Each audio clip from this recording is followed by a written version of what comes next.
ओवी आणि आरवीज किचनमध्ये आपलं स्वागत आहे। तर आज आपण बघूयात मऊ लुसलुशीत असा दहीवडा। दहीवडा हा एक असा चटपटीत खाद्यपदार्थ आहे ज्याचा उगम भारतातील कर्नाटकातून म्हणजेच भारतीय उपखंडातून झालेला आहे।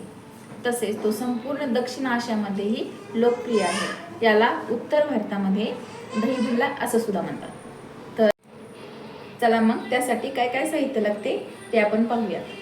मी तर 2 तास भिजत ठेवली होती उडीद डाळ। 1 वाटी उडीद डाळ आहे ती 2 तास भिजत ठेवली होती।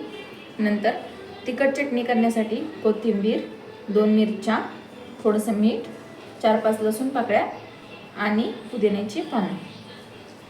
उडीद डाळ भिजलेली आहे, याला आपण मिक्सरमधून काढून घेऊयात। पाणी न वापरता उडीद डाळ ही मिक्सरमधून काढून घ्यायची आहे। यातलं सगळं पाणी काढून घेतलेलं आहे।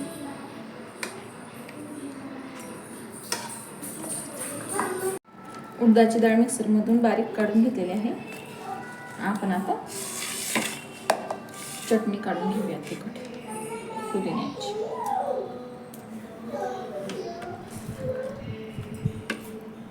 कोथिंबीर, लसूण पाकळ्या आणि थोडंसं मीठ। याला आपण बारीक करून घेऊया मिक्सर। दहीवड्याच्या गोड चटणीसाठी चिंच आणि गूळ अर्धा तास भिजत हे हाताने असं करून घ्यायचं, म्हणजे चिंच पूर्ण मध्ये जाते आणि वर हे असं बारीक बारीक। हे चिंच गुळाचं पाणी आपण काढलेलं आहे चटणीसाठी तयार आहे। याला आपण गॅसवर ठेवून एका पातेल्यामध्ये उकळी येऊ दे।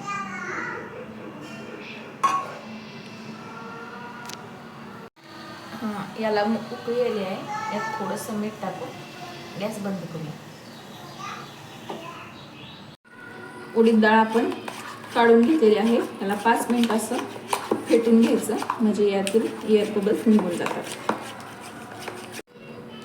5 मिनिटं फेटून घेतलेले आहे आणि आपलं तेल पण गरम झालेलं आहे। त्यात आपण हात ओला करायचा आणि असे छोटे छोटे गोळे करून टाकायचे आणि हे मीडियम गॅसवर करायचं, म्हणजे छान तळलं जातं ते।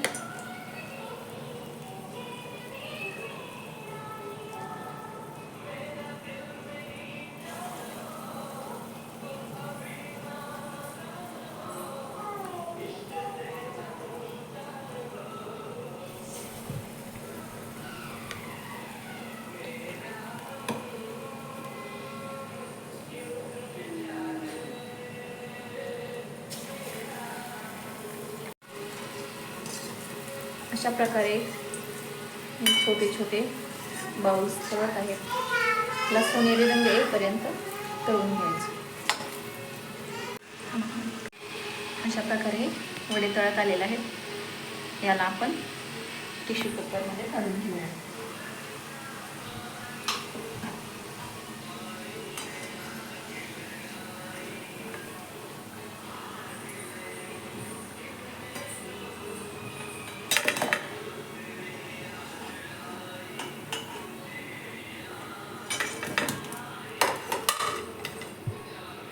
याच पद्धतीने दुसरे पण तळून घेऊया।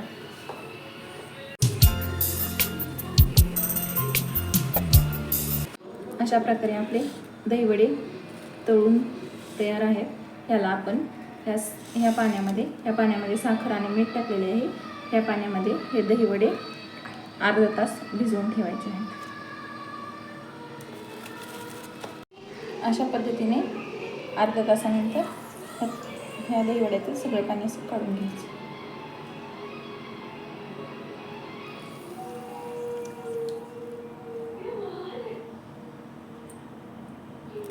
सगळं पाणी काढून घ्यायचं, म्हणजे दही चांगलं मुरलं जातं। अशा प्रकारे दहीवडा खाण्यासाठी तयार आहे आणि व्हिडिओ आवडल्यास लाईक, शेअर आणि सबस्क्राईब करा। थँक्यू।